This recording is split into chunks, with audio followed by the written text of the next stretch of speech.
ರಂಗೋಲಿಯನ್ನು ಏಕೆ ಹಾಕಬೇಕು ಎಂದು ನಿಮಗೆ ಗೊತ್ತೇ? ರಂಗೋಲಿಯನ್ನು ಹಾಕಿ ಮಗನನ್ನು ಬದುಕಿಸಿದ ತಂದೆ. ರಂಗೋಲಿಯನ್ನು ಹಾಕುವ ಸಂಪ್ರದಾಯವನ್ನು ನಾವು ಕೇಳಿದ್ದೇವೆ. ಆದರೆ ರಂಗೋಲಿ ಬಿಡಿಸುವಾಗ ಕೆಲವು ಜಾಗ್ರತೆಗಳನ್ನು ನಾವು ಪಾಲಿಸುವುದರಿಂದ ಅದರ ಪ್ರಯೋಜನವನ್ನು ಪಡೆಯಬಹುದು. ಮನೆಯ ಮುಂದೆ ಲಕ್ಷ್ಮೀ ದೇವಿಗೆ ಆಹ್ವಾನಿಸಲು ರಂಗೋಲಿಯನ್ನು ಹಾಕಲಾಗುತ್ತದೆ.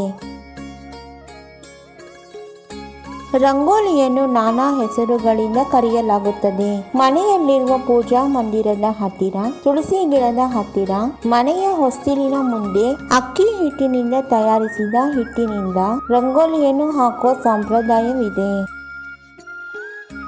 ಮನೆಯ ಹೊರಗೆ ಇತರ ಪ್ರದೇಶಗಳಲ್ಲಿ ರಂಗೋಲಿ ಹಾಕುವುದು ಅನಾದಿ ಕಾಲದಿಂದಲೂ ಬರುತ್ತಿದೆ. ರಂಗೋಲಿಯನ್ನು ಹಾಕುವುದರ ಹಿಂದೆ ಆರೋಗ್ಯ, ಶಾಸ್ತ್ರೀಯ, ಆಧ್ಯಾತ್ಮಿಕ ರಹಸ್ಯಗಳು ಎಷ್ಟೋ ಅಡಗಿವೆ.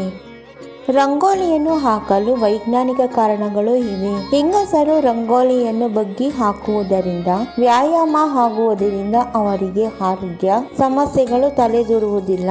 ಅದಕ್ಕೆ ಪ್ರತಿದಿನ ರಂಗೋಲಿ ಹಾಕುವ ಸಂಪ್ರದಾಯವನ್ನು ತಂದರು. ರಂಗೋಲಿಯ ಮೇಲೆ ಒಂದು ಪುರಾಣ ಕಥೆ ಇದೆ. ಅದು ಏನು ಅಂದರೆ, ಕೆಲವು ಯುಗಗಳ ಹಿಂದೆ ಒಬ್ಬ ರಾಜನಿದ್ದನು. ಆ ರಾಜನಿಗೆ ಒಬ್ಬ ಗುರುವು ಇದ್ದನು. ಆ ಗುರುವಿಗೆ ಒಬ್ಬ ಮಗನಿದ್ದನು. ಆ ಗುರುವಿನ ಮಗನು ಏನೋ ಒಂದು ಕಾಯಿಲೆಗೆ ಗುರಿಯಾಗಿ ಹಠಾತ್ ಆಗಿ ಸಾವನ್ನಪ್ಪುತ್ತಾನೆ. ಆಗ ಆ ಗುರುಗಳು ತುಂಬಾ ದುಃಖಿತನಾದನು. ಇದ್ದ ಒಬ್ಬ ಮಗನನ್ನು ಕಳೆದುಕೊಂಡು ಶೋಕಾಚರಣೆಯಲ್ಲಿ ತನ್ನ ಮಗನನ್ನು ಬದುಕಿಸಲು ಬ್ರಹ್ಮದೇವರನ್ನು ನೆನೆದು ತಪಸ್ಸನ್ನು ಮಾಡುತ್ತಾನೆ. ಆಗ ಗುರುಗಳ ಘೋರ ತಪಸ್ಸನ್ನು ಮೆಚ್ಚಿ ಬ್ರಹ್ಮದೇವರು ಪ್ರತ್ಯಕ್ಷಗೊಂಡು, ನಿನಗೆ ಏನು ವರ ಬೇಕು ಕೇಳಿಕೋ ಎಂದು ಕೇಳಿದರು.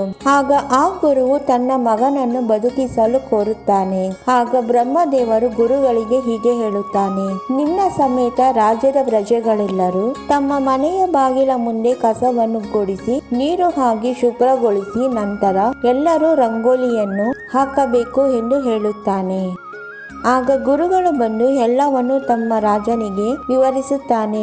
ಆಗ ಆ ರಾಜನು ಎಲ್ಲರ ಮನೆಯ ಮುಂದೆ ಶುಭ್ರಗೊಳಿಸಿ ರಂಗೋಲಿಯನ್ನು ಹಾಕಲು ಆಜ್ಞೆ ಮಾಡುತ್ತಾನೆ. ಆಗ ಆ ರಾಜ್ಯದ ಎಲ್ಲ ಪ್ರಜೆಗಳು ತಮಗೆ ಬಂದಂತೆ ತಮ್ಮ ಮನೆಯ ಮುಂದೆ ರಂಗೋಲಿಯನ್ನು ಹಾಕುತ್ತಾರೆ. ಆದರೆ ಗುರುಗಳು ಮಾತ್ರ ತಮ್ಮ ಮನೆಯ ಮುಂದೆ ತನ್ನ ಮಗನ ಆಕಾರದ ರಂಗೋಲಿಯನ್ನು ಹಾಕುತ್ತಾನೆ. ಆಗ ಬ್ರಹ್ಮದೇವರು ಎಲ್ಲರ ಮನೆಯ ಮುಂದೆ ರಂಗೋಲಿಗಳನ್ನು ನೋಡಿ ಸಂತೋಷಭರಿತನಾಗಿ ಗುರುವಿನ ಮಗನನ್ನು ಬದುಕಿಸುತ್ತಾನೆ. ಆಗಿನಿಂದಲೂ ಪ್ರಜೆಗಳು ಬೆಳಗಿನ ಜಾವ ಬಾಗಿಲಿನ ಮುಂದೆ ಶುಭ್ರಗೊಳಿಸಿ ರಂಗೋಲಿಯನ್ನು ಹಾಕುವುದು ಸಂಪ್ರದಾಯವನ್ನು ಮುಂದೂಡಿಕೊಂಡು ಬಂದರು. ನಮ್ಮ ವಿಡಿಯೋ ನೋಡಿದ್ದಕ್ಕಾಗಿ ತುಂಬಾ ಧನ್ಯವಾದಗಳು ಸ್ನೇಹಿತರೆ. ನೀವಿನ್ನೂ ನಮ್ಮ ಚಾನೆಲ್ ಅನ್ನು ಸಬ್ಸ್ಕ್ರೈಬ್ ಮಾಡಿಲ್ಲವಾದರೆ ದಯವಿಟ್ಟು ಈಗಲೇ ನಮ್ಮ MS ಯೂಸ್ಫುಲ್ ಮಾಹಿತಿ ಚಾನೆಲ್ ಅನ್ನು ಸಬ್ಸ್ಕ್ರೈಬ್ ಮಾಡಿ, ಬೆಲ್ ಐಕಾನ್ ಮೇಲೆ ಕ್ಲಿಕ್ ಮಾಡಿ, ನಿಮ್ಮ ಸ್ನೇಹಿತರಿಗೆ ಶೇರ್ ಮಾಡಿ. ಎಲ್ಲರಿಗೂ ಈ ಮಾಹಿತಿ ತಲುಪಲಿ. ಮುಂದಿನ ವಿಡಿಯೋದಲ್ಲಿ ಸಿಗೋಣ.